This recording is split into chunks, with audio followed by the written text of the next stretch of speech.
കാര്യമാണ്. ഞങ്ങൾ അഡ്വൈസ് ചെയ്തിരുന്നു അത്ര ആവേശം വേണ്ട, ഒരു സാധാരണ രീതിയിലൊക്കെ ഉള്ള ആഘോഷങ്ങളൊക്കെ മതി എന്നൊക്കെ പറഞ്ഞത്. പിന്നെ ചെറുപ്പക്കാരല്ലേ, അതെ, ജനകീയ സമിതിയാണ്. അപ്പോൾ അവിടുത്തെ ജനകീയ സമിതി അങ്ങനെ ഒരു തീരുമാനം എടുക്കും, നമുക്ക് എന്ത് ചെയ്യാൻ കഴിയും, അവർ ചെയ്യട്ടെ. ഞങ്ങൾ തുടക്കം മുതൽ ഒരേ സ്റ്റാൻഡിൽ നിൽക്കുകയാണ്.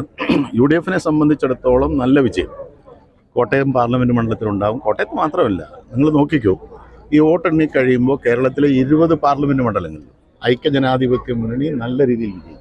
V will come out in flying colours. അതാണ് ഞങ്ങളുടെ അവസാന ഘട്ടത്തിൽ കോട്ടയം സംബന്ധിച്ച് പറഞ്ഞത് NDA-യും UDF-ഉം തമ്മിലായിരുന്നു മത്സരം. LDF അങ്ങനെ ഒരു 3ാം സ്ഥാനത്തേക്ക് പോകുക അല്ലെങ്കിൽ അങ്ങനെ എന്തെങ്കിലും തോന്നിയിട്ടുണ്ടോ സ്ഥാനാർത്ഥി എന്നുള്ള നിലയിൽ?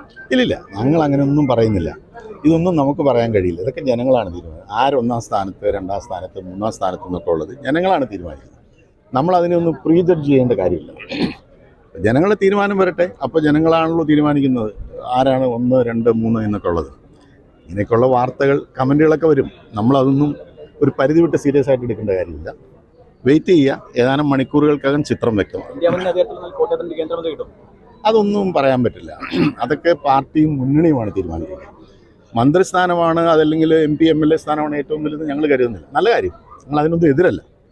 പക്ഷെ അത് എന്തിനെന്നുള്ളതാണ് ഞങ്ങളെ സംബന്ധിച്ചിടത്തോളം ഞങ്ങളുടെ കാഴ്ചപ്പാട്. നല്ല കാര്യങ്ങൾക്ക് ഏത് സ്ഥാനം കിട്ടിയാലും കോട്ടയം പാർലമെൻറ്റ് മണ്ഡലത്തിൻ്റെ കേരളത്തിൻ്റെ പൊതുവായിട്ടുള്ള ആവശ്യം അത് ഇന്ത്യൻ പാർലമെൻറ്റിൽ ഉന്നയിക്കുക, ആ കാര്യങ്ങൾ നേടിയെടുക്കുക എന്നുള്ളതാണ് UDF-ന്റെ പൊതു നിലപാട്.